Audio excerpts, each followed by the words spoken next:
The man pulled the trigger, and every bullet hit the nail with precision. The final shot even drove the nail straight into the wooden board. Then he picked up the pistol. The bullet ricocheted off the armor on his shoulder. The challenge continued to escalate. This time he had to hit the cup above his head. The man pulled the trigger, and the cup fell to the ground. With that, the man earned the title of douler. The next day, a nobleman challenged the man.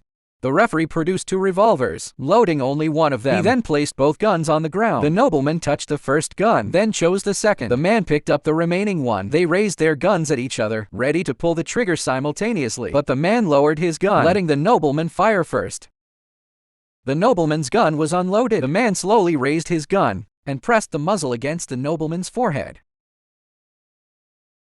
From that moment on, many nobles paid him high sums to participate in duels. Soon the man received another challenge to a duel. A curtain separated the 2 duelists. However, the sunlight cast the man's shadow onto the curtain. His opponent fired immediately. Everyone thought the man had been hit the next second. But the very next day, the police sought to arrest this man on charges of murdering a nobleman. However, the duelists had all signed a waiver. Just then, a police officer stepped forward and issued a challenge. The man drew a revolver loaded with a single bullet. The 2 were about to play a game of Russian roulette. The man fired without hesitation, and the police officer did not back down. 2 rounds passed without a single shot being fired. Now, with 1 bullet left in each chamber, one of them was bound to be hit. The police officer finally grew fearful and sought a truce, but the man fired without hesitation. Then he fired a final shot into the ground and turned to walk away. From that day on, no one dared to challenge this man to a duel.